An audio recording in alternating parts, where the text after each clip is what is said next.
You're listening to APM Live on the Internet.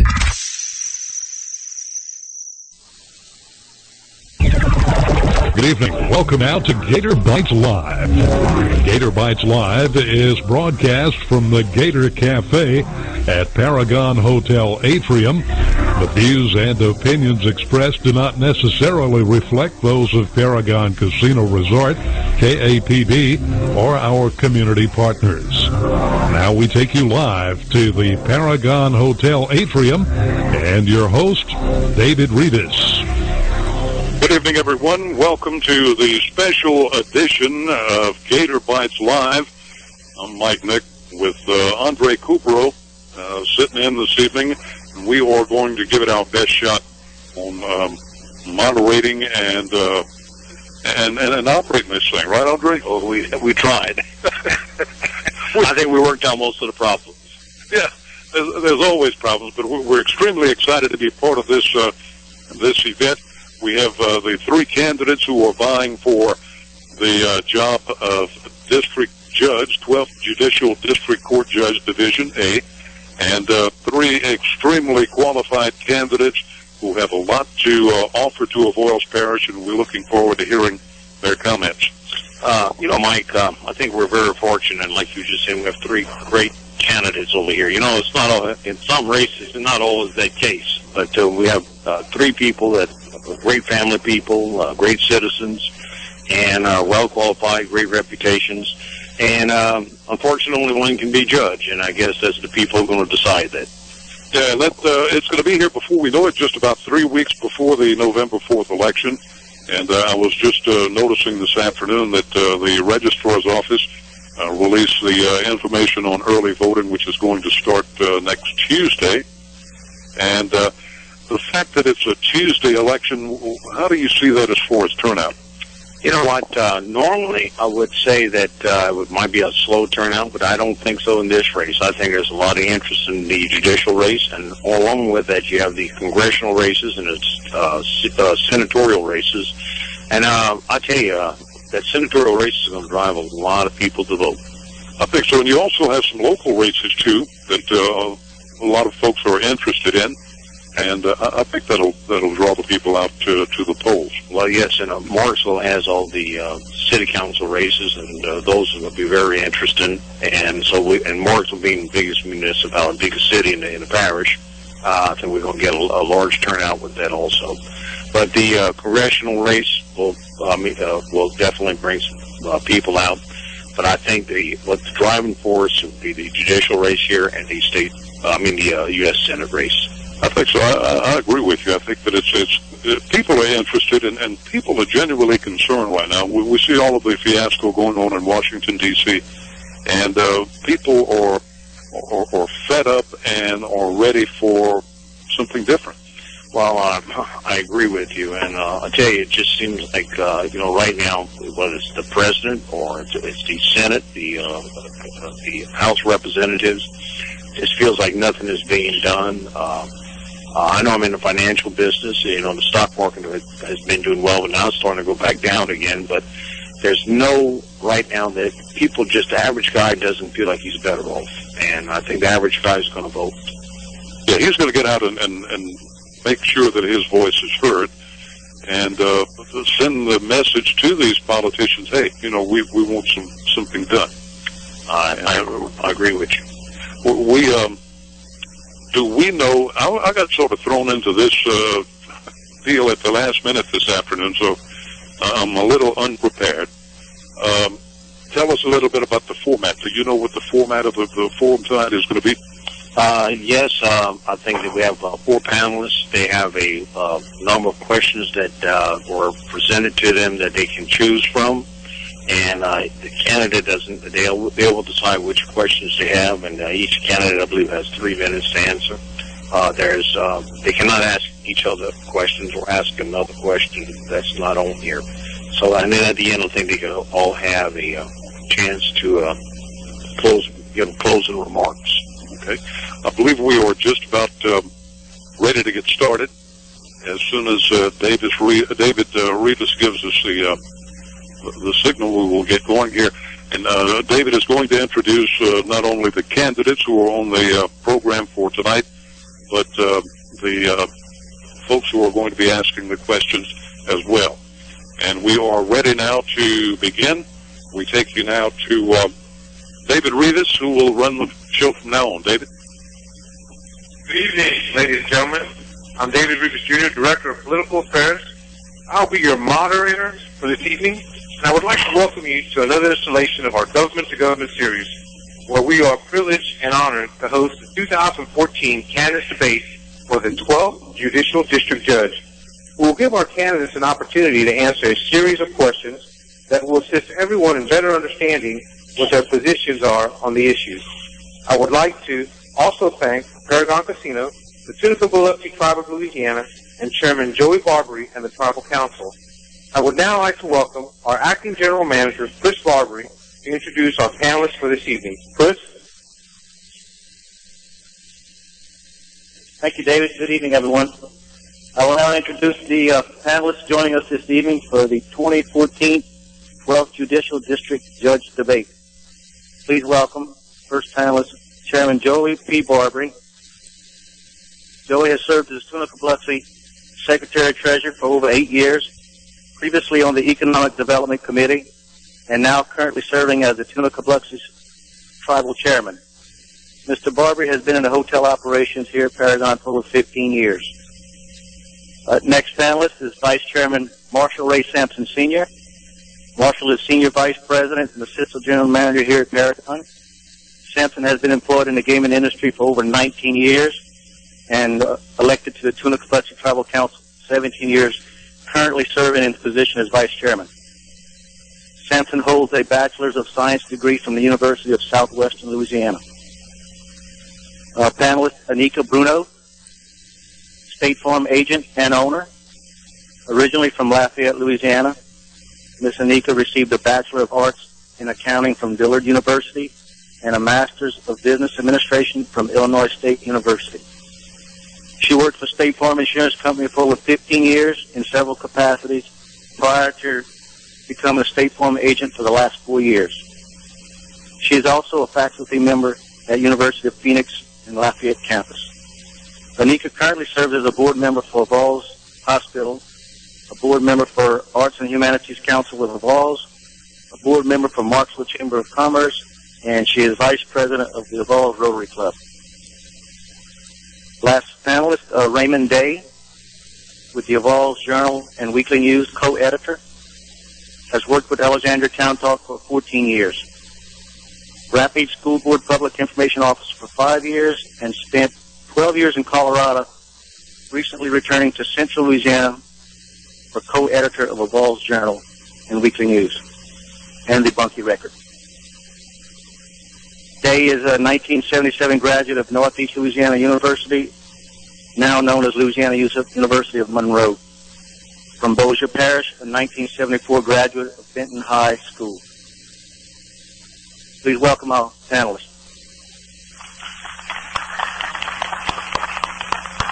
Now I would like to introduce Rochelle Malvo. She's our public relations specialist here at Paragon, and she will introduce the candidates for the 12th Judicial Judges Debate. Thank you.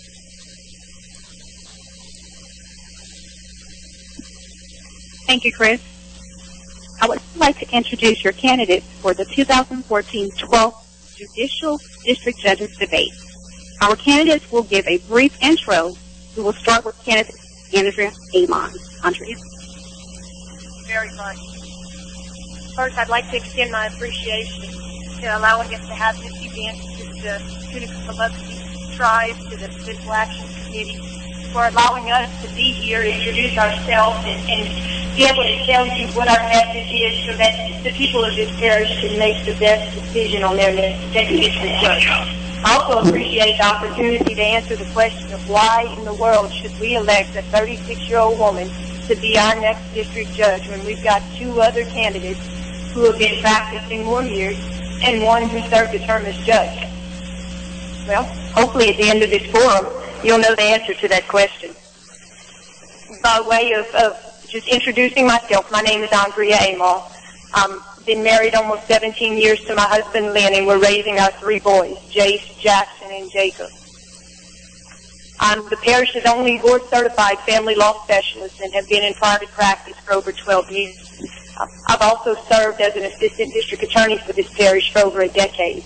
I had the distinction of being with a special victims prosecutor, representing the interests of the elderly, of women, of children. And in the capacity of a prosecutor and also in my private practice, I've had occasion to represent hundreds, maybe thousands of women, men who have been victims of crimes, who have gone through difficult times with their families, and it gives you the unique ability and the experience to see how important the decisions that a judge makes are on those that are going through these difficult times. And it's this unique combination of experiences representing the people, the family, and children of this parish that makes me most qualified to be your next district judge. Age and experience are 2 different things. I ask you to please remember that. It's what you do when you roll your sleeves up, when you get in the trenches and you do the work and see the effect on the people of this parish of the decisions the district judge makes. Okay, Andrea, I'm sorry. Well, with the opportunity for these questions and look forward to the rest of the debate. Thank you. Thank you, Andrea. Next candidate, Mr. Barry Laiche. Thank you. I would also like to extend my thanks to the Tunica Biloxi tribe and also the PAC and all of the panelist participants for hosting this tonight. I think this is a very important forum because as our founding fathers realized when this country was formed, an informed citizenry is really the best and most secure way that this country can move forward. And it's survived for well over 200 years with those principles in mind. My name is Barry Laiche. I'm a Republican candidate for district judge here in Ovalls. By way of introduction, I'm married to Michelle.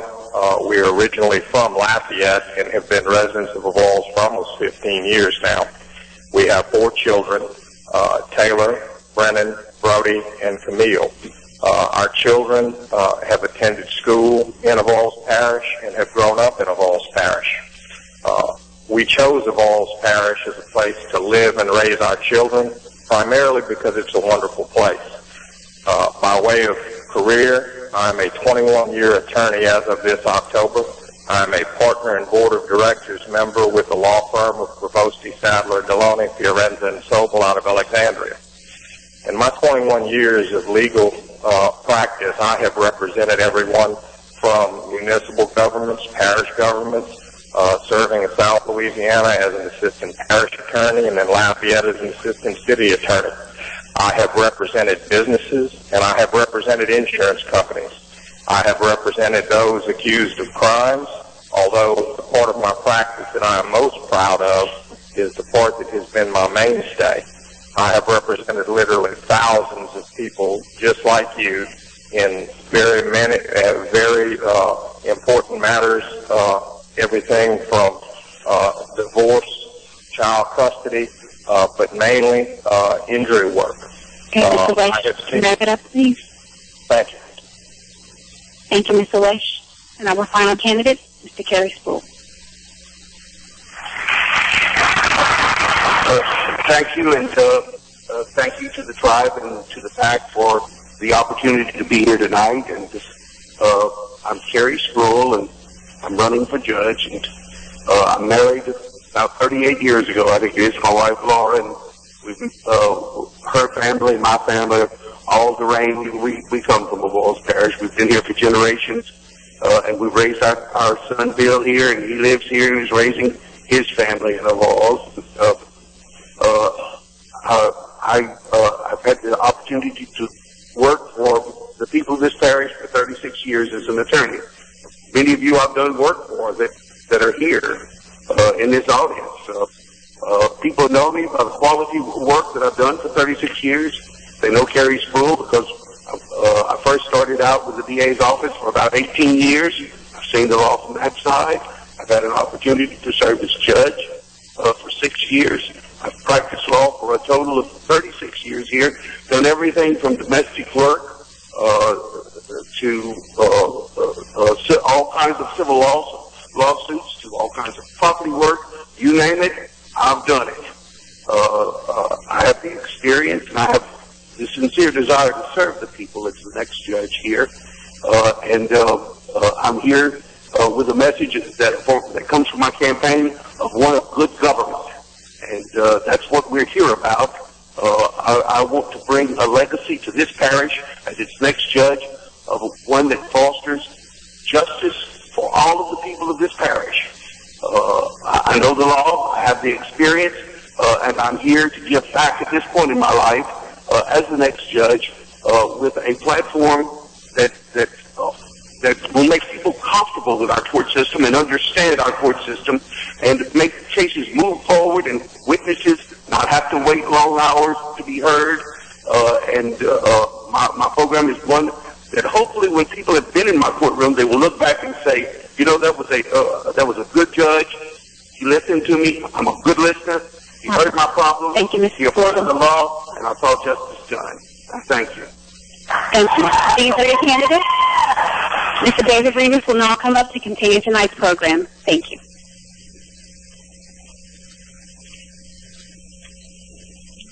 I'd like to thank KFUB and other media for attending our live broadcast.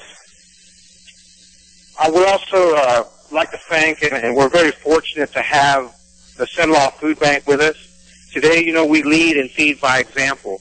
One of the themes that we carry over in all our debates is that we want to incorporate Cenlaw Food Bank to assist us, and we don't charge anything for anyone to come to these debates, but what we do is we take those non-perishables and then we give them to the Cenlaw Food Bank, and then they distribute those for those folks who can't help themselves. I also want to recognize Miss Jane Wright with the Cenlaw Food Bank and commend her for her organization and all their hard work and efforts in the Cenlaw community. Thank you, Jane. Give a big applause to Cenlaw Food Bank. We will now pause for a broadcast break by KAPB of Marksville. Thank you, David. And Andre, I got in a little bit late, but I'm here. How's it going so far? It's going well. Glad you made it. I don't know if the weather held you up or a problem, but Mike did a great job. It looks like everyone over here these candidates are totally prepared. I like their opening remarks. I think the opening remarks, they got to say what they initially want to talk about. I listened to the broadcast on the way in, and one thing that struck me, this is a very important judicial race. And I think Election Day on Tuesday, November the 4th, is going to have a high voter turnout. I agree with you, the congressional race, the Senate race, and the city council race is going to drive voters to the poll. This is important. It is, and I'll tell you, it's going to be a big election. I predict probably in parish, I really do predict at least a 70% turnout. All right, well, we're looking forward to tonight's event, and David is ready at the podium, so let's go back to David Rivas. All right, let us now begin the 2013 candidate debate for the 12th Judicial District Judge. Each candidate will respond to 2 questions from each panelist. The candidate will be given 3 minutes to answer each question. A timekeeper will monitor the time and signal the candidate if they have gone beyond the allotted time. We will now have candidate Andrea Aymond answer the first question from Chairman Joey Barbary.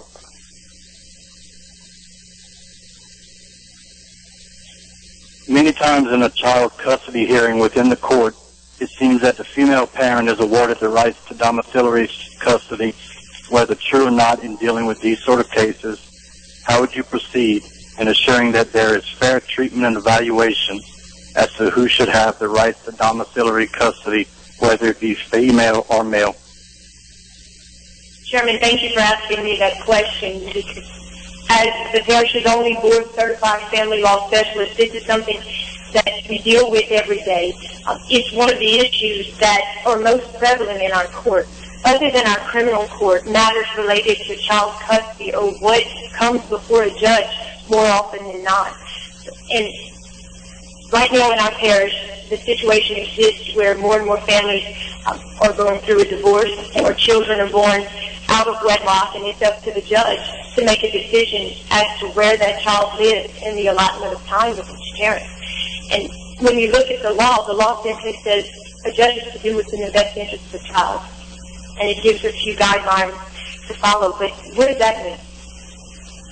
There's nothing that you can learn in a book that's going to tell you where that child needs to be or what's best for them. The only way that a judge can know that is by seeing the effects on kids, on the effects of families, of the different regimes, and how it affects these kids, because that's most important. The mom and dad are both going to have lawyers. Who's there for that baby?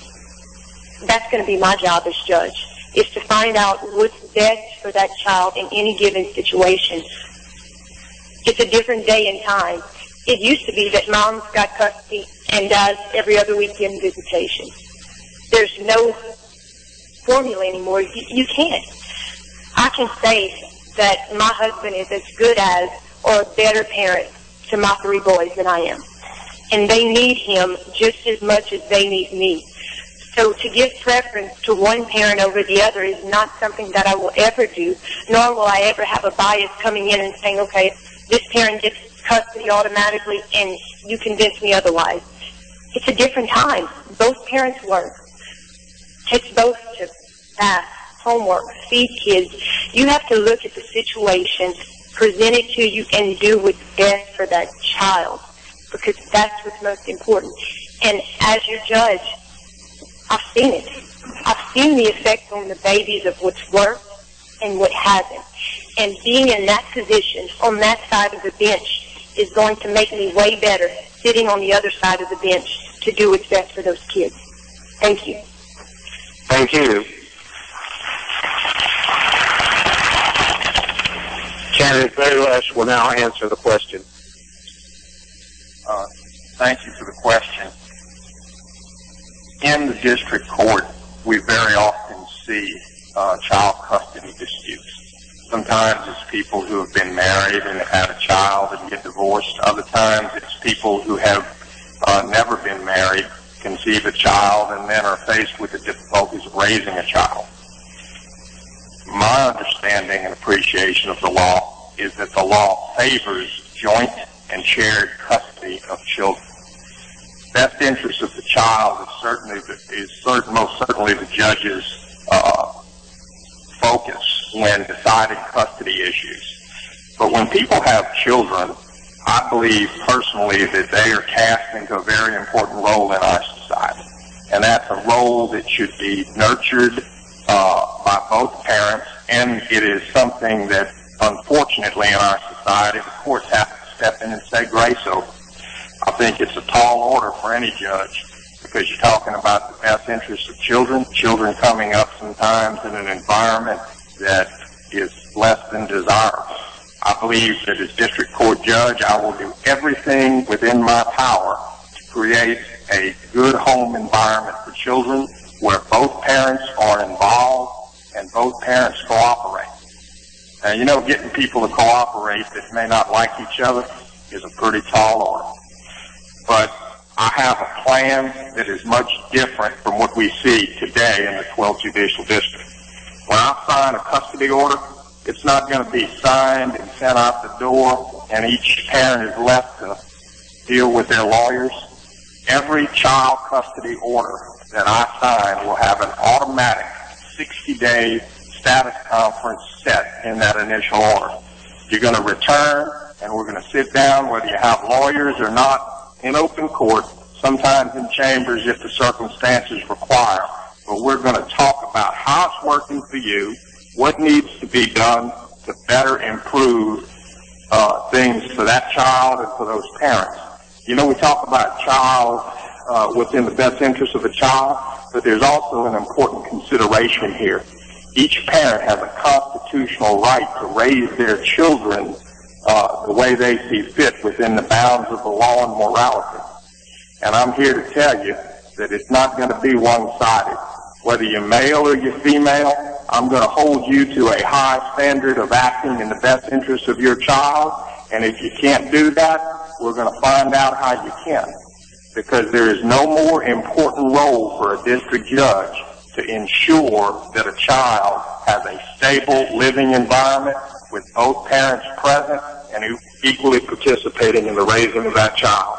That's how I feel about it, and that's what I'm going to do as your next district judge in each and every case. Thank you. Candidate Kerry Spruill will now answer the question. The law states in custody that joint custody is favored. Louisiana law recognizes that it takes both parents to raise children. It's unfortunate in the world that we live in that we have such a high divorce rate, or that we have children that are born to unions where there is no marriage, and they do not have the traditional stability of the married home. In dealing with these, with the broken home, it's a very difficult job for the court to make two parties that used to love each other somehow now hate each other. As judge, I think that the best implementation is one that assures and protects the best interests of the children as required by the law. But I also see a special need that the judgment guarantees that the child knows and has a relationship with both parties. Hopefully, and I think that the law intends that to be as close to 50-50 as possible. You get into very difficult situations because of geographics, because of travel, and you can't restrict people where they live, and it becomes impractical. Then it becomes the discretion of the judge about how to divide up the school year and the summertime. This has been an age-old problem beginning back in biblical times with Solomon. There's no certain answer to any situation. That's why I'm here. I have seen this for 36 years. There is no cut and dry answer in the book to this problem. As judge, I have the genuine desire to look into each case and to work with each case and determine the special needs and the special problems that exist with that case to balance all of the interests. Make sure that mama and daddy both have a real participating relationship with the child, and that the child's best interests are at the same time protected. And it's a very, very difficult job. It takes years of having dealt with it. It takes years of having represented people in this situation. It takes my previous experience as judge, and there's no cut and dry answer. I will tell you this. When I was judge before, and as your next judge, my rulings will hold water, and they will stand for contempt. In other words, if they're not abided by, there will be consequences to pay, because my judgments will mean what they say. Thank you. Chairman Baldwin will now ask a second question to candidate Andrea Aymond. In your opinion, at what point is it justifiable to grant a change of venue request? Thank you, Chairman. This was an interesting question. Thinking about the potential questions that might be asked today, this wasn't one of them. So you called us from left field, but that's all right. The law outlines where any suit has to be instituted, whether it's a custody case, a personal injury case. The statute tells us where it can be filed. Usually it's the parish where one of the people resides. And credence is given to that. It can only be changed under good circumstances. For example, if neither of the parties live in that parish anymore. Of course, both parish, and I'm using that, I guess, as our basis, nobody lives here anymore. Probably a change of venue upon request would be reasonable. If for some reason a party to the litigation could not be treated fairly in a parish, very rarely, my goodness, does that ever happen? I mean, we think all of cases that we see on TV, but I don't foresee that as a problem. The district judges we have And myself and the other two candidates, I don't believe would have any problem treating the people before them fairly because of where they come from. That would be a very high burden to be able to prove to have a case transferred. Finally, if it's proven that coming to a Balls Parish to try a case would be too inconvenient for the parties or the witnesses, the judge has the discretion to transfer the case. So, I mean, that's it. That's usually the reason that a change of venue can be granted. The judges do their jobs with at all possible to keep cases that were filed here in this parish and do their job to treat everybody fairly. So yes, that's kind of the answer to the question. And if I have more time, just to expand on what was said earlier, I've probably represented more parties in child custody litigation, and that's the important thing because those are the issues that come up. Change of venue may come up occasionally, but custody is what comes in front of our court, and I have more experience, I think, than any of the candidates here. There are things that we'd all like to do to make it a perfect system, but the reality of it is we can't make everyone do what they're supposed to. We have to deal with the parent and with what's here, do what's best for that child, and that's what I'm committed to. So sorry for switching gears, but I didn't want to miss using any of my time. Thank you. Thank you. Candidate Laiche will now answer the question. Thank you, Chairman Barbary, for that question. Venue in the law simply means the location where a particular legal matter can be filed. For example, when we talk of venue here in the 12th Judicial District, we're talking about an action that can, under the Code of Civil Procedure articles, be brought in a Balls Parish. We see that venue applies to each and every case that is filed, whether it's a domestic case, child custody case, some type of a tort action, and it also applies in criminal matters that we see frequently with the District Attorney's Office. Civil matters, venue rules are fairly clear and they're fairly easy to follow. For example, in an accident or injury case, the most common venue you see is the location where an accident occurs. You may have, for example, residents from Texas coming here to the casino who have an accident out on Highway 1. Venue is proper in a Balls Parish, not because those people from Texas live here or have any connection here other than having driven an automobile in a Balls Parish, but the law says that one of the choices for venue is a Balls Parish because that is where the accident happened. I'm going to switch gears, though, because I kind of get the sense that what Chairman Barbary was focusing on was actually criminal matters and high-profile criminal matters. Several years back in this parish, we had a very high-profile case involving the murder of Margaret Laiche. If you recall, that case did take place, and that file did move forward in another parish. And that was because of the high-profile nature of that case and the fact that Joe Laiche needed to be afforded under the law a fair and unbiased jury. In many high-profile criminal cases where the people are well-known or a crime is so violent and so heinous that it garners much public attention, the law, the district judge, has the responsibility to assure that the accused can get a fair and impartial jury in the particular venue that the case is originally brought in. If that can't happen, and those facts play themselves out, that the judge feels more likely than not that a fair jury venire cannot be had in a Balls Parish, regardless of public opinion, it's your sworn duty to move that case to assure that the accused has a fair trial. I will have no problem doing that under any circumstance. I will have no problem applying the law, and I will have no problem assuring that the system works the way it's supposed to be, working regardless of what public opinion may be. A judge has to do his job, and he's got to do it without regard to public opinion. Thank you. Candidate Kerry will now answer the question. venue is where a case is filed and where it's brought in.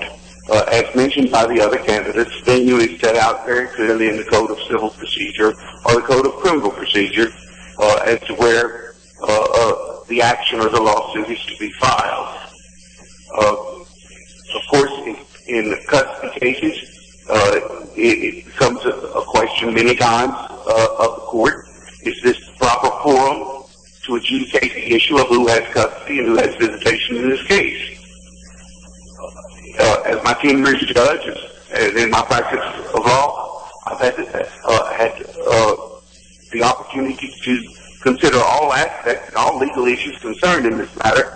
And as your judge, I've never had a problem following what the law required to be done to transfer a case, because the Code of Civil Procedure requires, under the particular circumstances, that the case be transferred from Laurel to another parish that has priority under the law for hearing that case, either because it has closer connections to the parties or because of domicile issues. I mean, it's a matter of following the law. As a previous judge, I never had a problem following the law. As your next judge, I don't have a problem following what the law requires. In the criminal realm, as mentioned by Mr. Laiche, we did have the high-profile case in the death of Margaret Laiche, and we did have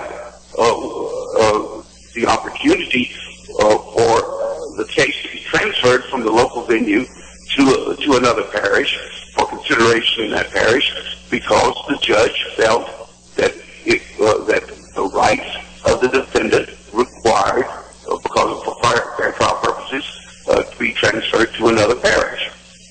This is a last result, and I must tell you, I do recall issues the paramount issue are the rights of the defendant. Can the defendant get a fair trial in the local forum? If not, the law requires that the judge transfer the case. I would have no problem doing that. I want you to know there are very great consequences in doing that, and our parish were dealt very great consequences with a police jury that had no money at the time, and there was a tremendous cost that was borne by our local police jury at the time, as a matter of law and required by law, to protect that defendant's right to move and to pay for that trial to be held at another venue. It is a right that is necessary to protect the rights of the defendant. As judge, I would enforce the law if the situation required it, because that would be my job. Thank you. We will now pause for a broadcast break by KAPV of Markstone. Thank you, David. Andre, a lesson in law. I'll tell you what, we heard some great responses over here tonight. Every one of them was good. They all took it from a different perspective. And but I'll tell you what, we have three great candidates running for judge, and I really do like their responses. And they didn't say the same thing. They all took it from a different angle. And I thought it was very interesting. And you know, you're right. You're absolutely right. This is going to be, again, an important race that's going to determine for the next 6 years which side or which that side of the judicial system, how it's going to function and operate moving forward in the future.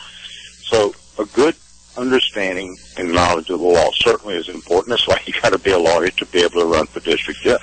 I tell you what I like about this forum is that it's not just a political ad you hear, vote for me, whatever. Right. You actually get to hear these guys. It's amazing how much they know about the law. You actually get to hear them speak about the law, which to me, the informed voter wants to hear. It's intelligent responses, not just vote for me. Right. And but I mean, these guys and that lady are really accomplished in the practice of law. No question about that. Now, for more of the debate, let's go back to David Rivas. All right, welcome back. We will now have candidate very last chance. The first question from Vice Chairman Marshall Sampson. Thank you, David. What can be done to better protect the victims of domestic abuse?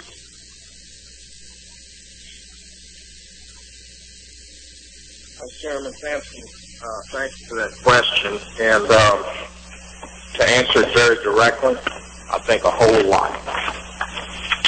A whole lot, because of all as in many parishes, the judge faces things that are brought before him and has to make decisions. And those decisions often result in orders that are signed, and people are sent out the doors back into the community.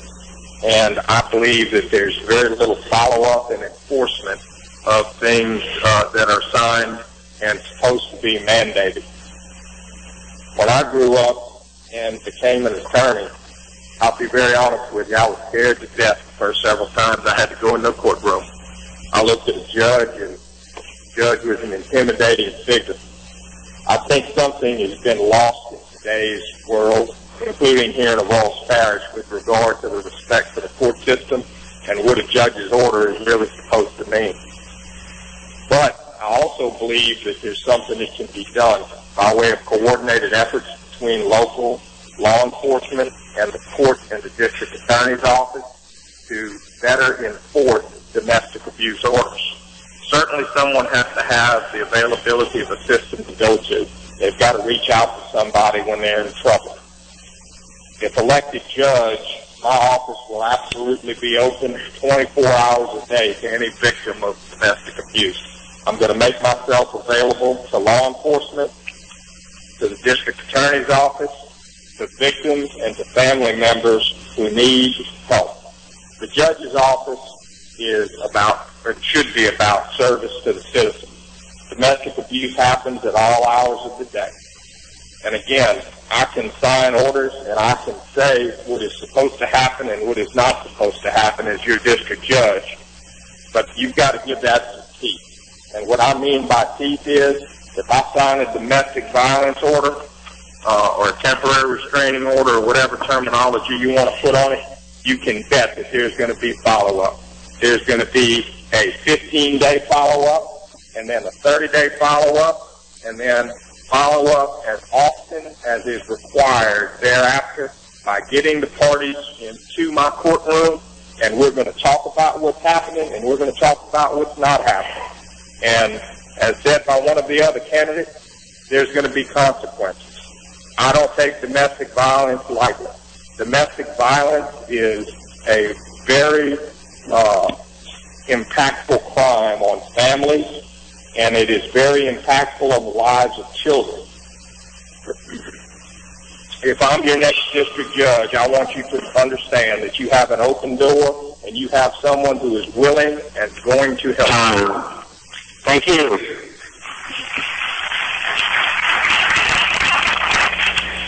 Kerry Spruill will now answer the question.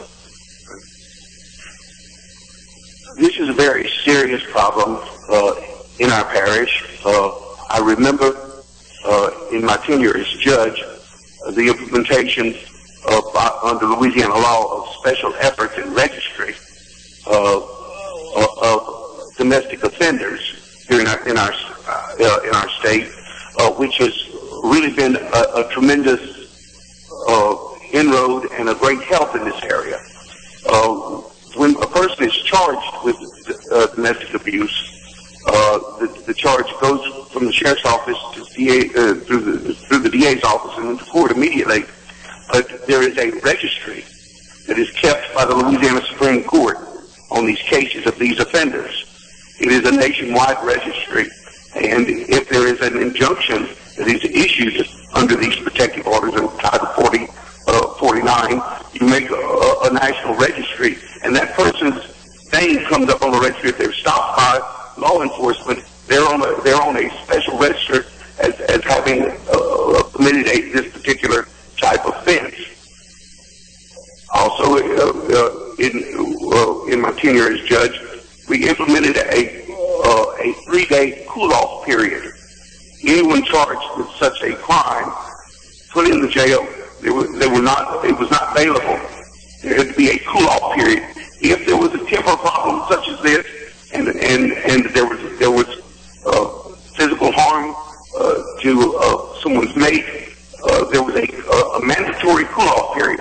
I think that was a wonderful idea to let things settle before anyone is granted any kind of bail on something like this. These matters are heard with preference and priority by the court. They're handled within almost immediately after filing. They're given great priority by the court, and should be. Let me say this to you. There are penalties and consequences that go with this. The injunctions carry with it the sacrifice of different licensing procedures, hunting licenses, for example, carrying of guns. Those can all be suspended in the protective order process. And yes, it should be. Also, as your next judge, I think concentration needs to be placed on counseling efforts and therapies for these particular type of offenders, because I do believe that there is an illness and there is an underlying cause that can probably in many cases be altered, changed, or made better with proper professional help. As your next judge, I would propose to put special efforts to see that these cases are specially addressed. Thank you.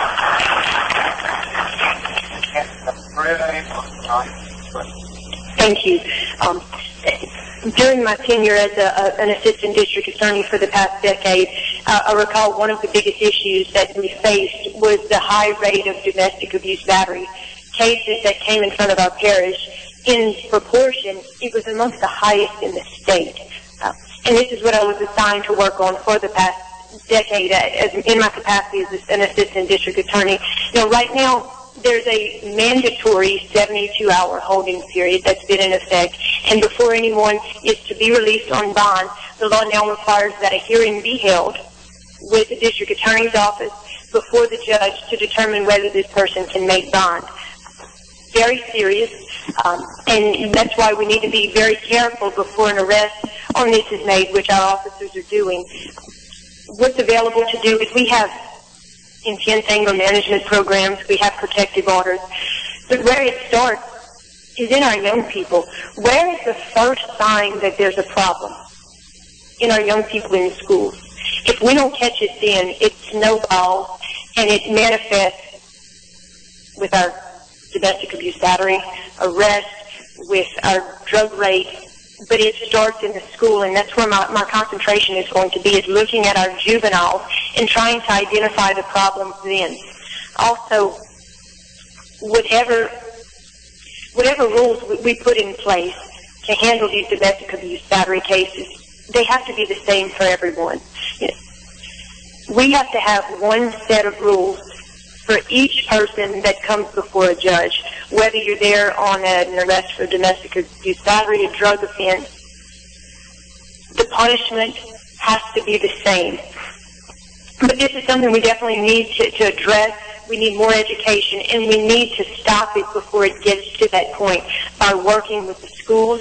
And I've committed to being present in the schools every week, visiting one of the schools, talking to the teachers, to the staff if they'll have me, to identify what the issues are and how we can fix it and make it better. Also, I think we need to focus more on our juvenile justice system, to have the children who get into trouble come before one judge, not before either one of our district judges, one of our city court judges, and the right hand not know what the left is doing. We need to have somebody that can keep up with little Johnny, know the progress little Johnny's made, and try as much to put him on the right track. I'd like to work with the school board office to be able to keep up with these kids' grades, comments from the teachers, their attendance, so when they come back in court, we can see what's going on. And the reason I go to this is because it all starts there. The poverty, the lack of education is what brings about all of these other issues, the drug use, the domestic abuse battery. We can't throw our hands up and say we can't fix it. We got to go to the root of the problem, and that's it with our time. Thank you. Thank you. Vice Chairman Sampson will now ask the second question to candidate Barry Laiche. Do you feel that with your experience in the judicial system, it gives you the ability to render a fair and unbiased decision if elected as judge? Vice Chairman Sampson, thank you for asking that question to me first, because that has been the center of my platform since I started this race back earlier this year. I believe first and foremost that a judge has got to have courage. Courage to do right regardless of the circumstance. Courage to be absolutely fair and unbiased regardless of who someone is, where they're from, what they've done, or what they haven't done. The judicial system is set up to be fair, equal, and unbiased for all. Gender differences, race differences. If most of you have ever taken a look at Lady Justice, she's got a blindfold on. That blindfold's there, and it is a significant symbol for what the justice system is supposed to be about. A judge has to be strong and not part of any political team, political system. A judge has got to be strong and independent from the lawyers that practice before that judge. The judge has got to be strong and independent and apart from any political figures in a parish. Anyone can find themselves in front of a judge for a particular crime or accusation or case. What the public expects is a fair, impartial, and unbiased judge. I will absolutely be that judge. And I've taken a step that I don't believe any of the other candidates have taken to assure that. As far as I know, I am the only candidate ever for district judge in a Balls parish and not allow his campaign committee to accept penny one from any lawyer in or outside of this parish. You might say, why is that important? The answer is right here. Fair and unbiased. It's not so much about the judge not being able to, him or herself, separate arguments and personalities, contributors from non-contributors. I believe most judges can do that, and most judges strive real hard to do that. But what we're talking about is matters of public perception. And if a judge cannot demonstrate and take action toward demonstrating to the public that he is truly fair and unbiased, I don't think that person ought to sit in that chair. Because that, Vice Chairman Sampson, is the very foundation of faith in the justice system. I will be fair and unbiased every time. Thank you. Kerry Spruill will now answer the question. Thank you, sir. People who know me know my basic nature. There's no malice. There's no meanness. My record as previous judge bears out that I was willing to make decisions and pay the cost for those decisions because those decisions were correct decisions. I'm not going to change. I believe in the law. I have given 36 years of my life dedicated to the practice of law and doing what was right. I'm not about to change today. When I served as judge, I dedicated my life, and each time I heard a case, to study the case, study the facts, look at the facts and apply the law. Not whether I agreed with the law, not whether I liked the law, not whether I liked the people, knew the people, or didn't know the people. I have great respect for the law. As your judge previously, I always applied the law fairly and impartially. I'm not going to change at this point in my life. I know the law. I know the people of this parish. I'm ready to listen to you in court. I'm ready to hear your concerns, and I'm ready to issue decisions that are based in justice and dispense justice to the people of our parish. supporters are my supporters because they know I stand for one thing, and that is good government, no matter what the cost is personally. I'm here because I have a heart, and I want to serve the people of this parish. For me, it is more than a job.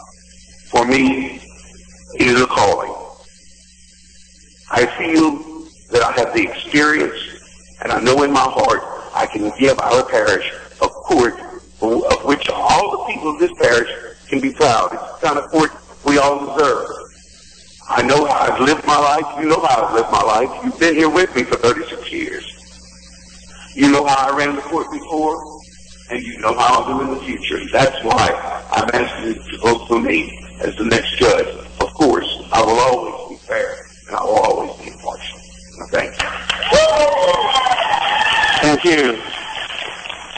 Candidate Andrea Aymond will now answer the question. Thank you. First, I'd like to talk about the funding issue because that's been a hot topic throughout the course of this campaign. A judicial candidate is not allowed to accept any contributions. So we have a committee set to accept contributions on our behalf. I can tell you I've gotten less than $1,000 from lawyers. And it's from lawyers that I've been, 3 lawyers that I've been friends with way before this. We're running on our own merit and not on the dollar of any lawyer in this parish. And that's a good thing, because what it's going to do is give me the freedom to do what's right. My husband and I have put our money where our mouths are. He works as a nurse, I've worked as a lawyer. We're young, we have student loans, a mortgage, and we put our life savings into running this campaign.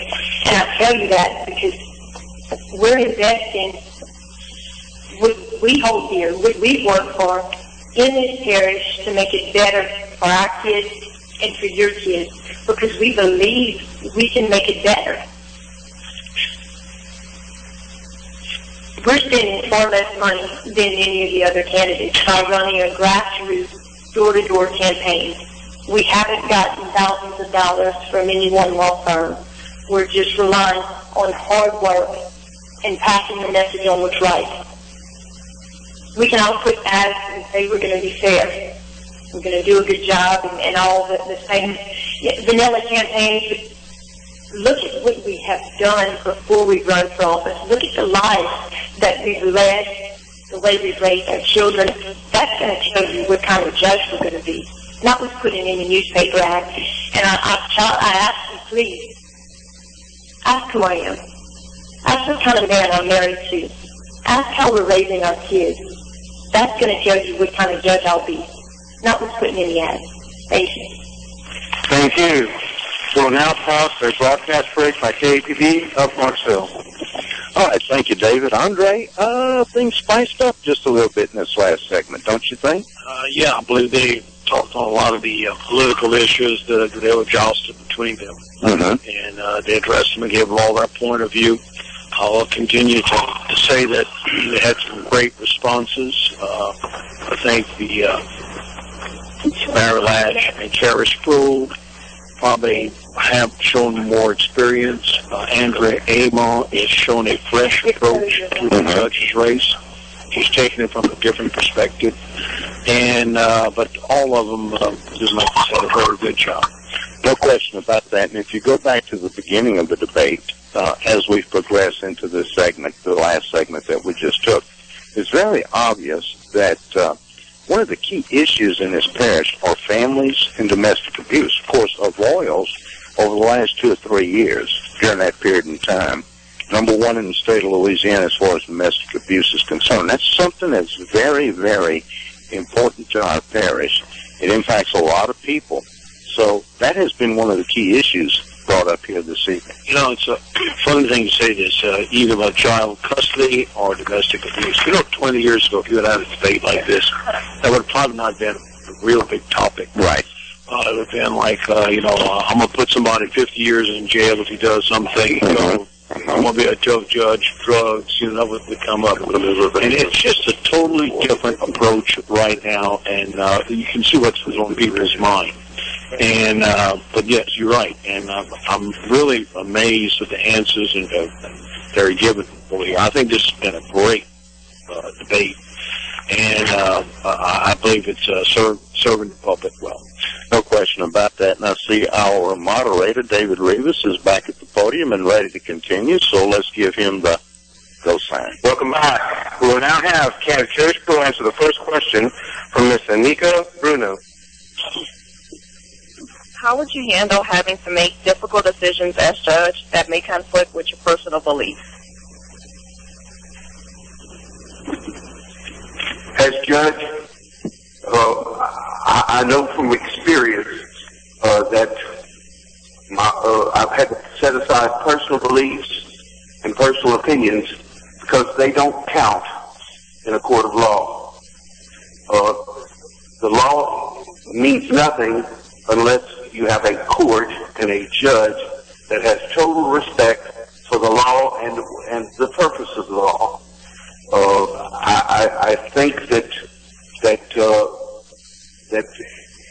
should a judge find himself in a situation, himself or herself in a situation that personal beliefs could compromise a decision, I think it becomes mandatory that judge exercise recusal laws and ask that another judge hear that case, because justice cannot be dispensed, and justice cannot come from a forum where a judge is compromised because he has personal beliefs that are interfering with judgment in the case. Of course, that is a last resort. And as your previous judge, I had several occasions to actually fight with whether or not I would recuse myself from hearing a particular case.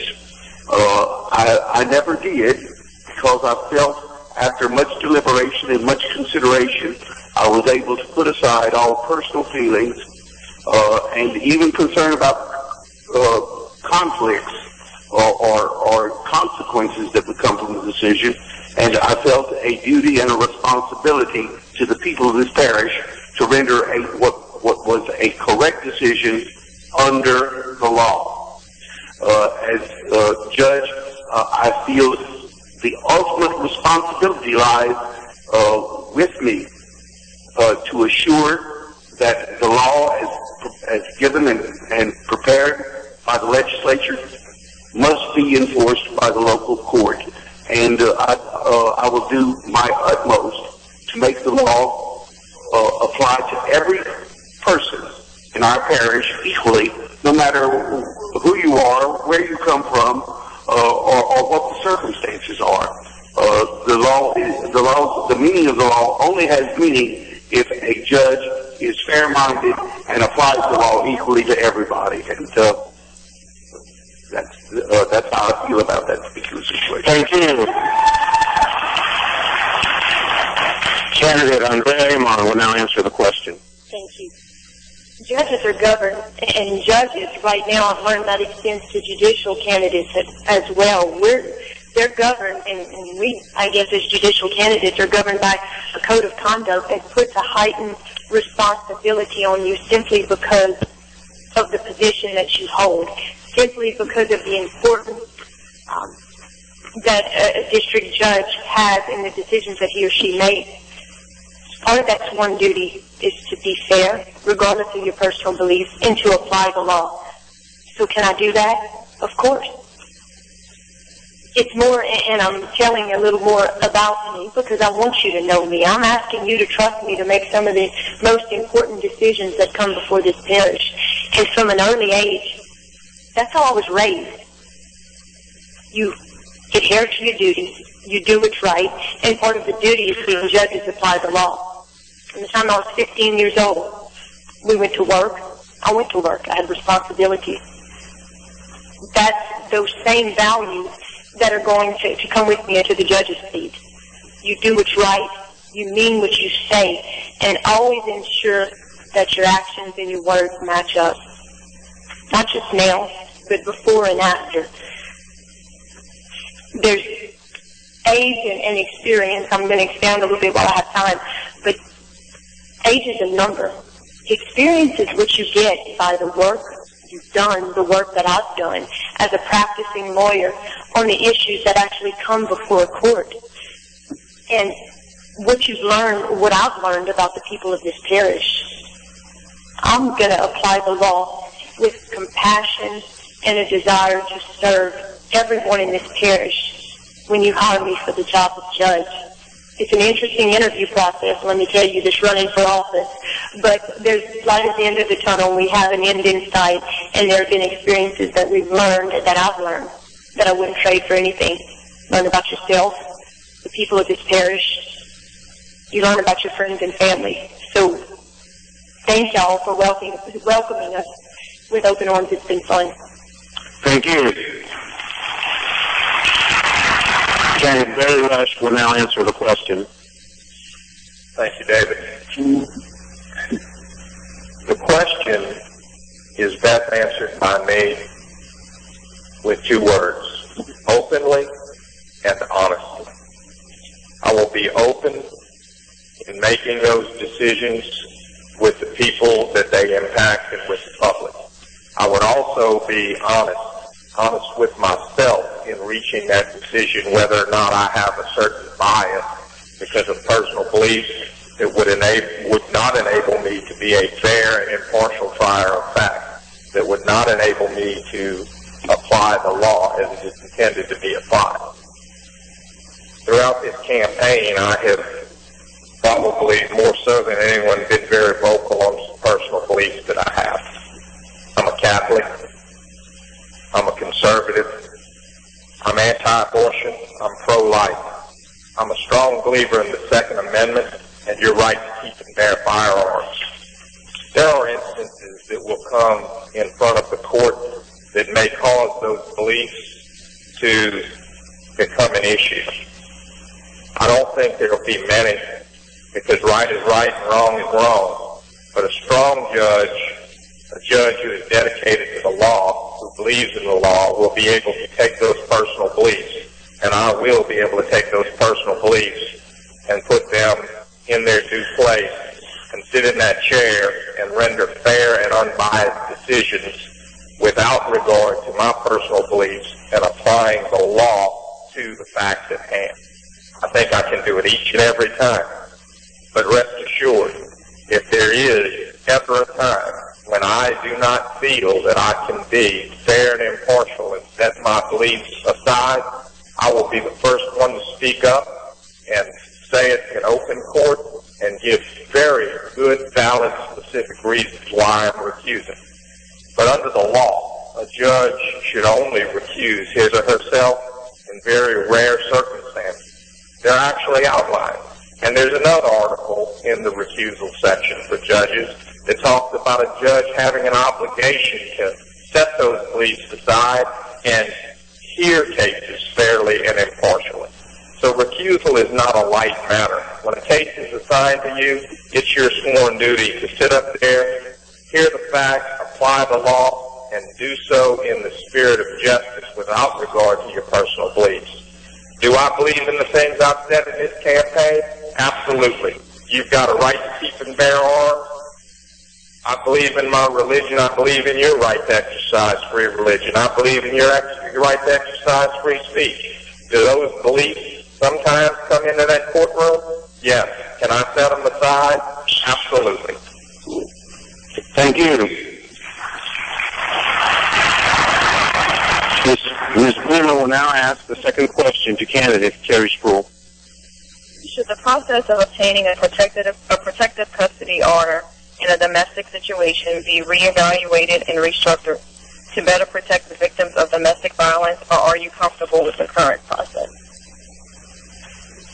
Well, I think that the current process is a good process. As I mentioned earlier, there are protections built into the law from the moment of the filing of the protective order. The judge's office has to file with the Supreme Court notice of that filing, and the issuance of that potential offender's name goes into a register. Certainly, with the issuance of the order, it becomes on that register, and for all law enforcement to take note of. I think that is a wonderful protection for the rights of someone who has been the victim of that particular situation. It's an unfortunate situation that seems to plague our local community. I know of no better way to do it. I know that we hear serious repercussions. Generally, it's the male that has perpetrated the offense on the female, and I know the hunting privileges are affected. The right to bear arms is affected by your name appearing on that register. Those are serious consequences in a rural parish. You should start talking about taking away someone's hunting privileges or the right to carry a gun. Also, we had implemented a 72-hour hold, which was to allow people that had lost control of their tempers in the home situation to cool down, which I thought was an excellent idea, and it's a good idea to let the dust settle before anybody's out of jail. I don't know, what else could be done in that regard. I do think that we ought to concentrate and work on counseling, and yes, even at younger ages, because these are all anger management problems that do develop in the childhood years. They need to be addressed in the schools, so that when little Bobby grows up, he doesn't lose control of his temper because he's not ready to handle of a close personal relationship in a family home situation. Yes, they need to be addressed early. Yes, the court can make a difference by perhaps partnering with the school officials, the teachers, principals, counselors, where there are special anger management problems, to see that these children get the proper counseling and the proper services to nip this problem in the bud so it doesn't become something in later life that has to be dealt with. Thank you.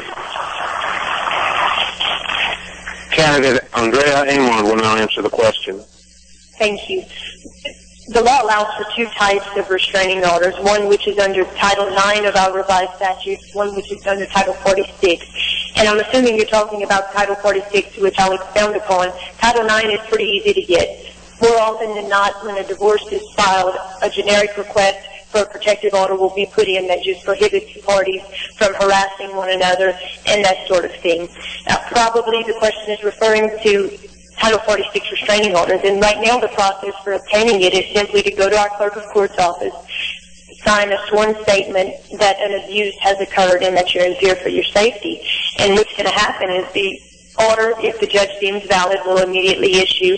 A hearing will be set within 10 days to determine whether it remains in effect. Is this the best system? Someone who is victim of abuse, they need some type of immediate relief. Now, again, it's a piece of paper, but it provides immediate protection upon facts that are sworn to by this person that they feel they're in danger. But it's incumbent upon the judge to scrutinize this. I mean, it's pretty serious. When these types of restraining orders go into effect, you do go on a registry. You can't carry a firearm. If you get stopped for speeding, your name is going to come up as an abuser. So it's incumbent upon the judge to look at the allegations that are made, look at the whole context of the situation, because oftentimes when these things are filled out, we're not getting the whole story, and you won't get the whole story. Sit back. And oftentimes they're signed in an abundance of caution because we don't want something bigger to happen, and at the hearing you kind of sort out the facts. So is there a better way? I don't know the answer to that. It's what we have, but a heavy burden is on our district judge to determine the validity. And it's a big problem. I mean, we have weekly people come up with requesting Title 46 protective orders. There is an advocate right now available. She's worked out of the district attorney's office, and I believe she's with the Faith House to provide assistance to these men and women who have been victims of abuse. They can provide safe house.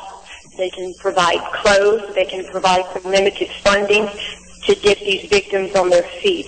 And we're very blessed to have this resource and have it available.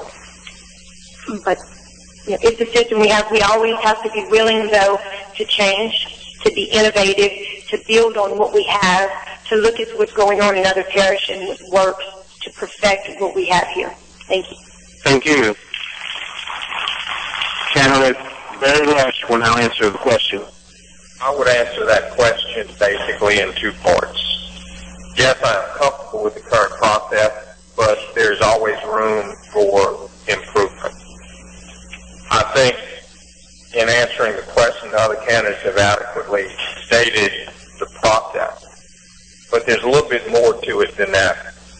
I believe that law enforcement, the judiciary, and the district attorney's office have to be absolutely responsible and accountable to anyone who is in need of help for domestic violence. I think justice delayed is justice denied in that arena. The consequences of what might happen are just too great. If I'm elected your next district judge, I will not only meet with law enforcement and the district attorney's office, I will have an open door policy 24 hours a day. I will be available. The sworn affidavit that people have to wait to get from the clerk's office the next day, that's not soon enough. They need to be made available through the sheriff's office, through local law enforcement, through the DA's office. I believe that there ought to be availability 24 hours a day of people in the system who are going to do something right then and there. Domestic violence is not specific to any gender. Males in this parish are the victims of domestic violence, maybe not in percentage-wise as females are, but it does cut both ways. I believe that a judge has got to be involved in the process as soon as possible. You've got to get to the bottom of what's going on as best you can, and you need to enforce things and get some relief for people. The courthouse should be about service, and it should be about immediate service when the needs are immediate. So as judge, you betcha I'm going to change the process. I'm going to get involved, and I'm going to make sure that what is supposed to happen under the law is happening each and every time and in each and every case. Whether that involves me doing it at 8 o'clock in the morning when work starts, or whether that involves me doing it at 2:30, standing out in the parking lot somewhere because I've been called out to sign something. I'm going to do it, and I'm going to be there for males and females in Halls Parish, for families in Halls Parish. We're going to see some real changes if I'm elected judge. Thank you. We will now pause for a break. David, we live in Marksville. Thank you, David. Andre, things again seem to be picking up a little bit. The pace is picking up. I do have to make this disclaimer. This broadcast, provided by KAPB Radio here in Marksville, as a public service to our community. And, of course, we certainly thank them, as well as Walls Parish Online, where this is being heard worldwide. I'll tell you what, I don't think there's a better venue for the voter to find out what these three candidates are about. This has been a really good one, highly great answers from all the candidates. And I'll tell you what, if the voter wants to make an informed decision, I think this forum really did that. You know, I have to say before we go back to David, which we're going to do here in just a second, GatorBytes Live, which we're a part of, and this forum, this is the type of thing that we want to be able to do to serve the people of Rawls Parish, because you said the most important thing. An informed decision is the best decision. That's correct. And these candidates have definitely given some great answers and whatever. Welcome back, everyone. We are now more than halfway through, and we'll continue our debate. We will now have candidate Andrea Aymond answer the first question from Mr. Raymond Day.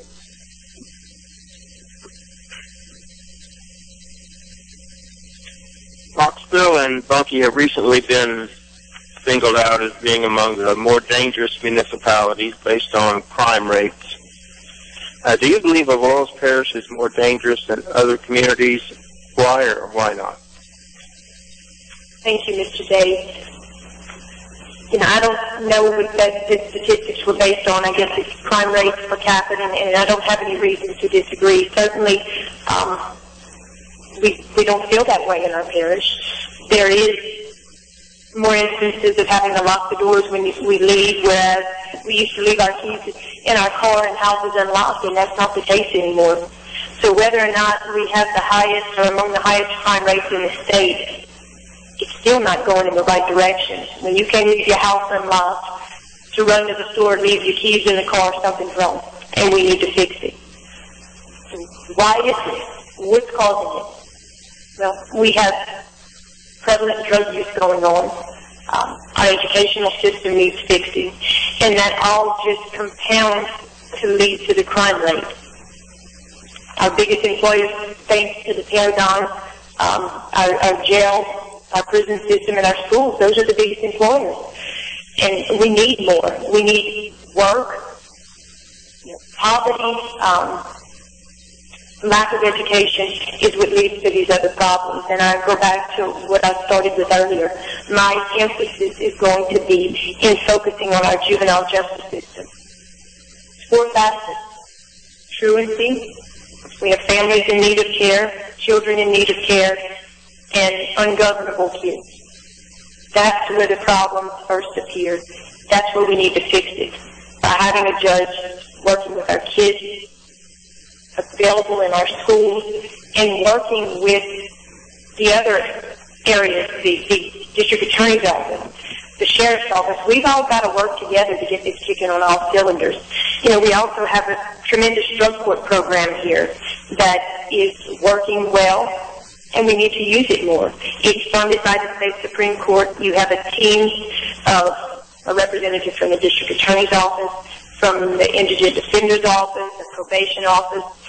And what it does is it puts strict guidelines on these people that are participating, requiring them to get a job, undergo drug testing, require them to get a GED, and it's very hands-on and motivates them to stay out of trouble in an effort to keep their records clean. But going back, it's not, we have a wonderful parish, some good people, but if you look at our school system, you look at our increasing crime rate, I don't think any of us can say it's where we want to be. And we certainly can't throw our hands up in the air and say it's too far gone, we can't fix it. We've got kids. We've got grandkids. We're invested in this parish. So what do? It starts with our children. They're going to make it or break it. And that's why I'm doing this. I'm raising kids in this parish, and I want what's best for them, and I want what's best for you kids. Thank you. Thank you. Kerry, Laiche will now answer the question. Thank you, Mr. Rivas. I know the question specifically addressed crime rates in Barnesville and Bunkie. But I'm not just going to talk about Barnesville and Bunkie. I'm going to talk about all of the Walls Parish, because that's what the district judge is supposed to do, serve all of the Walls Parish. My answer to the question directly, do I believe that Walls is a more dangerous place than other communities? Absolutely not. Statistics are statistics, and we can all jockey them and move them around and make them say whatever they want to say. But the truth of the matter is the Walls Parish is full of a lot of good, hard-working people. In my mind, I divide crime into 2 basic categories: violent crime and non-violent crime. I believe the Walls Parish has a real problem with non-violent crime.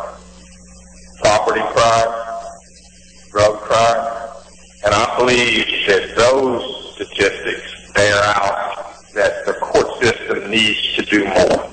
It needs to do more to turn lives around. It needs to do more to stay involved in what happens. As a district judge, you can enter a sentence and you can send somebody off to probation, and you can try to monitor things through a distance. Many times it doesn't work. When I see people that are in need of help It's not just going to be inner judgment and send you down the road. If you've got a drug problem, we're going to make sure that you're getting the help you need, that you're doing what you're supposed to do, and if you're not doing it, there's going to be consequences. When it comes to violent crime, that's a horse of a different color. You're talking about rape, murder, things that hurt people, change lives, and are blemishes on our good community here in Rivas Parish.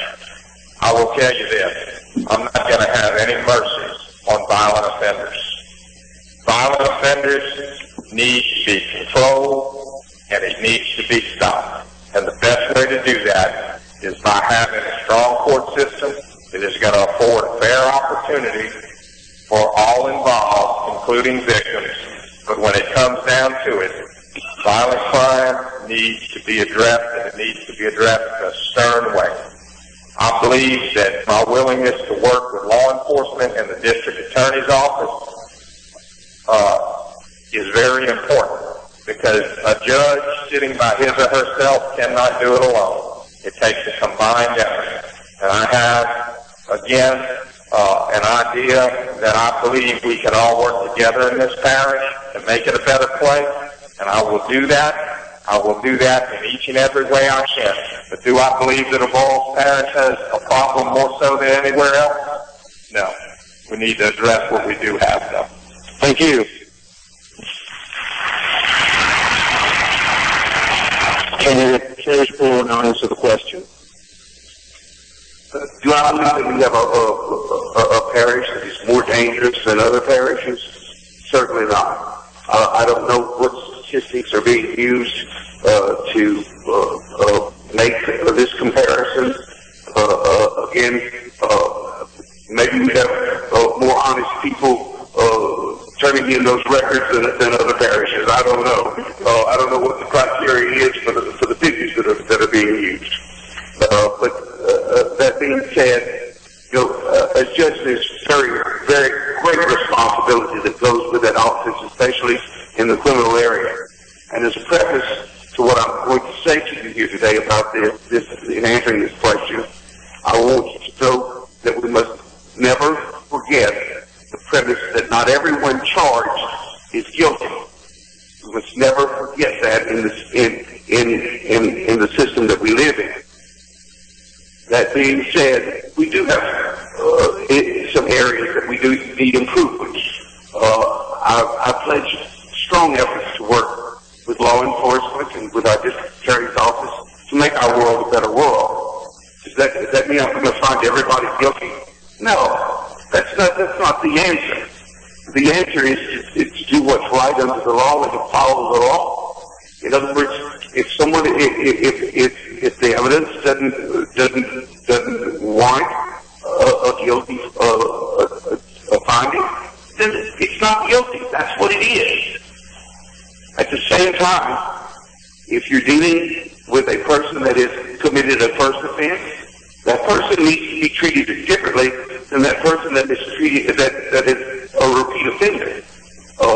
As judge, I promise that repeat offenders are going to have to suffer the consequences of the law. Repeat offenders. It's that person that's in the system for the first time that we need to look to the circumstances. Do they have a drug problem? Because a lot of the issues in criminal court are drug-related in our parish. That drug problem, we need to work hard at reform and getting that person back into society and being a productive person that feels self-worth. If we can make one person feel worthy and capable of employment, we don't have to see them again in criminal court. It's over with. We don't have to deal with those repeat offenders that I mentioned earlier. I don't want repeat offenders. I don't want to have to deal with them again. Let's get to the problem. Let's address the problem. Also, we need to look at whether it was a violent crime or a nonviolent crime. In the area of nonviolent crime, I'd like to see strong efforts from the court at rehabilitation. Violent crime, that's a different story. I'm sorry about that. Thank you. Mr. Day will now ask the second question to candidate Andrea Aymond. Do you favor mandatory sentences or discretionary sentencing guidelines? Thank you. As a prosecutor for the past 10 years, you see every imaginable thing and even unimaginable issue that comes before it. You can't have a set mandatory sentence that's in effect for every crime. There's extenuating circumstances. There are real life things that happen, and that has to be taken into effect. That's the province of the judge, to trust that person to use his or her judgment, his or her experiences, to make the best decision in imposing a sentence. It wouldn't be right. How can a legislature, how can people who are elected sitting in Baton Rouge tell us with someone who messed up in a Vulse parish how they should be punished? They can't know. It depends, it varies based on each circumstance, each opposite, each fact that's apparent, and it has to be considered by the judge in each distinct case. So no, we can't have mandatory guidelines. Now, perhaps there should be minimum guidelines. Depending upon the offense, there should be minimum guidelines, but we've got to trust the judge, and that's why it's so important to elect someone that we have confidence in, that we know above all else is trying to do what's right for us, is trying to do what's right for our parish. Absent of any other factors that may come into play, that person sitting on the bench is just trying. And that's what I'm going to do. Thank you. Thank you. Candidate very much will now answer the question.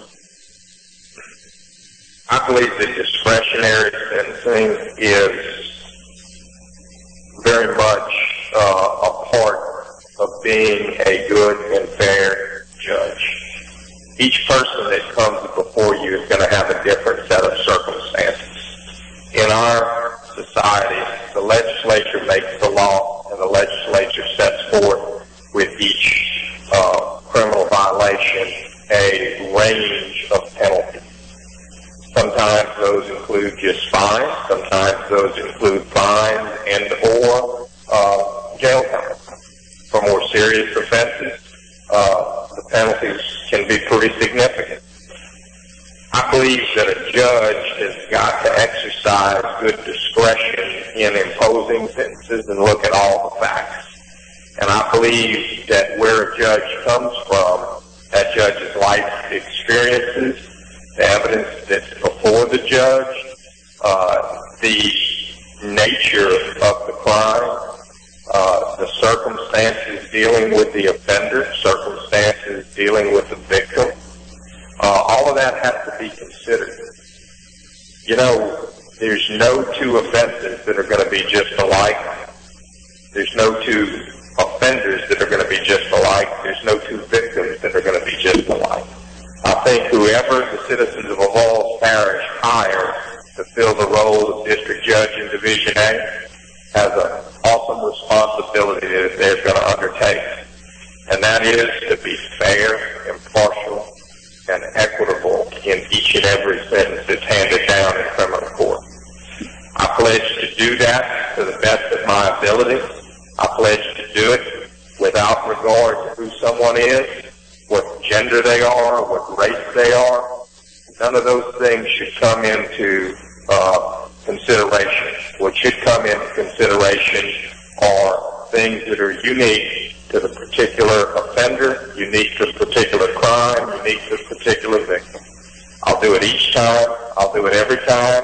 I'll do it fairly, and I'll do it impartially. And I'll do it without regard to where someone is from, what they have or what they don't have. It's going to be the way it's supposed to be. And I will put my track record as a lawyer of 21 years in handling a variety of cases against anybody's track record. I've always tried to do a fair, honest job for my clients. And as your next district judge, I will give you that same courtesy. I will do it fairly. I will do it honestly. and I will do it in my best discretion. Thank you. Candidate Kerry Spruill will now answer the question. Well, I'm certainly a proponent of discretionary sentencing, and I think that my 36 years of practicing law gives me great advantage in the forum that we're here about today. 36 years experience, 60 years on this earth, the life experiences, put those together, and dedication to the law and what's correct under the law. You know, when someone is before the court, their life is hanging in the balance. As I've grown older, I think I've grown wiser. I understand people. I understand consequences. I understand life itself better. I think it takes those years to make discretionary sentencing an appropriate method of sentencing under our law. I think that I have the compassion to exercise compassion when the circumstances require it. I think that I have discernment and a backbone and courage to do what must be done, even though you may not want to do it, but the circumstances require it. I know I have the knowledge. My track record as a judge, I'll place before anyone. When I gave decisions in the local court, and they were reviewed by the upper court, my papers were graded very well. I came back, my rulings were not disturbed. I have a wonderful record as judge because I always put my heart, my best effort, and I always had such great respect for what was correct under the law. That's what I have to bring to the judiciary. That's why I'm asking you to vote for me and to elect me as judge on November 4th. Thank you. We will now call for a broadcast break by KAPB of Marksville. Thank you, David. Andrea, I want to ask you a quick question. I'm going to kind of halfway put you on the spot here, but I think it goes to the heart of this particular event. Have you had an opportunity, because of this event, to distinguish a front runner or a clear choice? You don't have to mention, if you have, who that would be. The question is, has this debate, this event, helped you to form a better opinion? Yes, it has. I'll be honest with you, this did not go like I thought it was. The responses from the candidates, I had an idea of how each candidate would maybe answer. Yes, it has changed my opinion of what I've heard tonight. And although they all done a great job. But I'll tell you, this has been very informative, and you really got a good handle on about each candidate. But I'll tell you this, any one of these candidates would make a great judge. And I'm not just trying to be nice, they really are. They're all intelligent people. They certainly would be do a better job of than you, right? I hope so. Thank you, Andre. Welcome back. Candidates, I will now give you an opportunity to distinguish yourselves from each other by asking you what one quality sets you apart from the other two candidates that would make you a better judge. Candidate Barry, you will now have 3 minutes to respond. Thank you, Mr. Rivas. In thinking about the answer to this question, because that's the one question we were each told we would have before, my initial answer to that changed as I thought about something. My direct answer to that question is courage. Courage to sit over there in that courthouse, sit up in that chair, and look at each and everybody that may want to come view what's happening, and each and every person that's involved in the process that goes on in district court, and do the job without regard to who you are, where you're from, what you've given, what you hadn't given. I'm going to be fair, and I'm going to be impartial. And to do that under some of the pressures that you face as a district judge requires courage. It requires the courage to be your own person, to do what's right, maybe when nobody else thinks what you're doing is right. It requires courage to follow the law. It requires courage to be, and hear what I'm going to say. It requires the courage to be a fair determiner of the facts before you, without regard to any of the extemporaneous things that happen outside of the courthouse. It's about the evidence that's in front of you as a district judge, and you've got to have the courage to man up and say what the law requires you to say each and every time.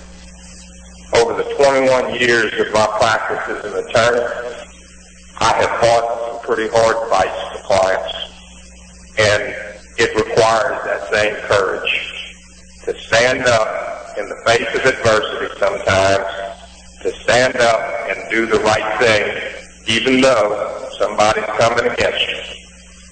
A district judge has first and foremost got to have that personal courage. In this race, when I decided to enter the open seat for the race of Division A district judge, I made a decision not to accept campaign contributions from any lawyer or law firm, because I knew it was the right thing to do. I've also made some comments and so forth about politics coming into play in the courthouse. I don't think it's right. I don't think politics belongs anywhere in a courtroom. And I will do everything I can to make sure that it never enters the Division A courtroom if I'm your judge. I believe that it takes courage to do that. I think it takes courage to stand up to those in power, to do the right thing, regardless of the consequences to you. Time. Thank you. Kerry Spruill, you now have 3 minutes to respond. The distinguishing factor for me, and probably the biggest issue in this race, is one of experience. I'm 36 years as a practicing attorney, and I've done work in all aspects of the law for all people in this parish. I've made my livelihood here, made a good livelihood here, and people know my reputation as being a hard worker, a diligent worker, and my work ethic never taking off, always working, and because I enjoy my work, and I enjoy the law, and I enjoy working with people. I've had the distinct opportunity to have served as district judge before. That is a very, very valuable asset to me at this point in my life. I know what to do. I don't need any special training. I've been there, done that. I have a record as a trial judge, a record that I'm very proud of. And that record I lay before you. I mean, when I wrote decisions, when I said things, they held water. The Court of Appeals didn't have to change my work or send it back to be redone. Yes, there were times they say I may have been a little bit too high on this figure and lowered it a little bit, but that very rarely occurred. But I mean, we can all differ over $4,000 or $5,000 is what I'm talking about in a case. But I mean, my work was as a whole very, very good for the Court of Appeal, and I was not reversed. Again, a distinguishing factor for me is I have a sincere desire to serve the people of this parish. I really want to be judged. I'm at a point in my life. I've worked as an attorney. I'm ready to give back now to serve my people here in this parish. I want, when the court experiences are over with under my tenure as judge, I want people to look back and say, that was a good man. He was a good judge. He listened to me. I got to speak my piece in his court. He listened to what I had to say. He rendered his decision. It was based upon the law. I gave closure to the matter, and I've moved on. Also, I'm a firm believer that personalities in politics have no place in the courtroom. My record as your previous judge will reflect that all of my decisions were based soundly and clearly in what was correct under the law, and that's what Kerry Spruill stands about. That's what I stand for. That's my supporters who have asked me to run. We all believe in one thing. Good luck. Thank you very much. Thank you. Candidate Andrea Aymond will now have 3 minutes to respond. Thank you, David. This was the one question we were given a little bit of heads up, and after a lot of thought, my word is compassion. The definition of compassion is a feeling of wanting to help others during times of distress. What a good definition of the role of the judge, to help others during a time when they're going through a difficulty. I have a unique combination of experiences in the areas that I practice law. Hundreds of family law cases representing people who were going through a divorce, trying to determine what was best for their children, who had lost a loved one, who were in financial distress. As a prosecutor, I believe I'm correct in saying I'm the only candidate to ever have prosecuted a criminal case in front of a jury. I've done more than 10, and that's ranged from murder to some of the most heinous crimes against kids. And doing that, you deal with victims, you deal with children. To do this type of work, you got to have a burning desire in the pit of your stomach to want to help people.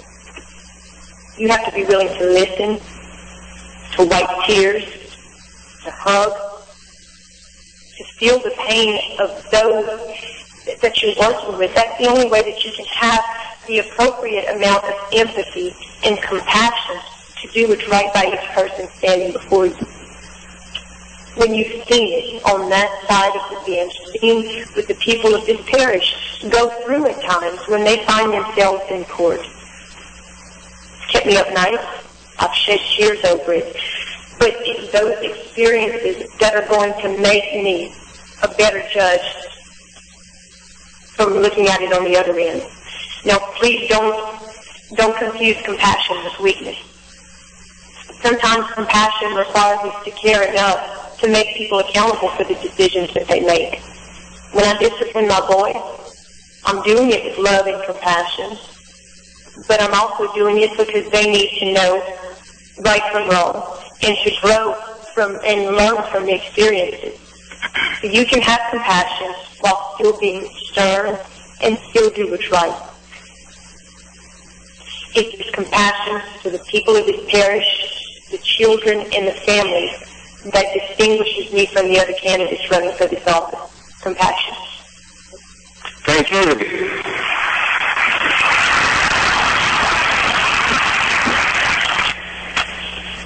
I guess this is what we call the lightning round. You'll be given 1 minute.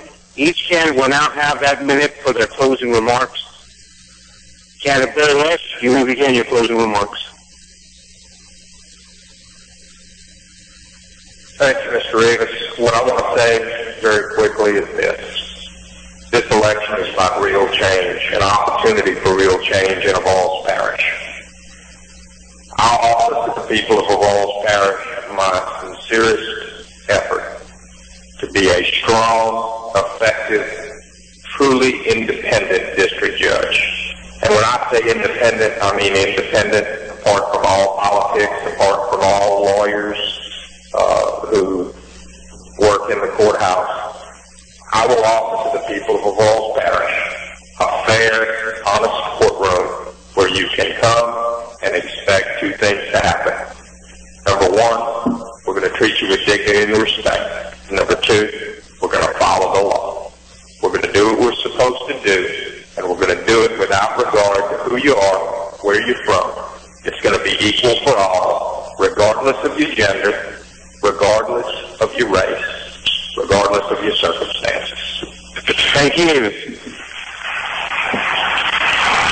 Candidate Kerry, please begin your closing remarks. Thank you, David. Thank you for all of your attention here today, and thank you for coming. In closing, I'd like to briefly say to you that I'm very comfortable in knowing you over the last 36 years, the people of this parish. I know that you know me. I want that kind of relationship between us as your next judge. I want the people of this parish to be comfortable with me, and in their coming to court, I want them to not fear or to be uncertain or afraid of the courtroom experience, because the courtroom experience under me is going to be based on a very consistent thing. What is the correct result under the law? Without prejudice, without bias, without favor, without consideration of personality. It's based solely upon what's correct under the law. Please vote for me, Kerry Spruill. Thank you. Thank you. Candidate Andrea Aymond, you may please begin your closing remarks. Thank you, David. I asked at the beginning of this, why should you elect a 36-year-old woman to be your next district judge? The answer is because I'm the most qualified candidate to do the job in practicing the law in the areas that go before court. As this parish's only board-certified family law specialist, as a former prosecutor for the past decade, I know the issues that face our parish, and I know the effect of the decisions that a district judge makes on the people of this parish. Knowing that, make me be darn sure that I'm going to try to get it right. And when your motive and your faith are right, even on the days that you're off, you're not going to be that far. I'm asking you to trust in me, not because of what I'm telling you, but because of the way we've lived our lives up until now. I'm going to be your judge. My door's open, and I'm going to do right by each and every person in this parish. Thank you. Thank you. I first want to say that, audience, you've been incredible, and it's the interest and accountability that you have toward your elected officials is what makes a difference when you go to the polls and vote. So, if anything, you should give yourselves a round of applause because you show concern that you care to be here today. So thank you for that. You have been given the opportunity to hear the candidates for the 2014 candidate debate for the 12th District Judge on Election Day, November 4th, 2014. You'll be given the opportunity to elect your 12th Judicial District Judge. I want to tell you thank you very much. This now concludes another installment of our Government to Government series. And remember, let your vote be your voice. Let's give a big round of applause to our panelists and our candidates.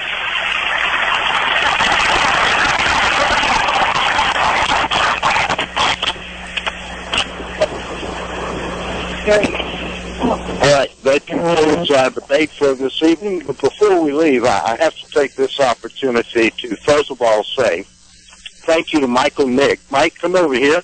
You had to kind of pitch it for me there. I had a little issue come up at the radio station I had to take care of. I appreciate you taking care of it for me. Well, it was a little rough going at first, but we got it figured out. And, of course, Andre Caubarreaux. Mike, I want to ask you the question that I presented to Andre during the last break.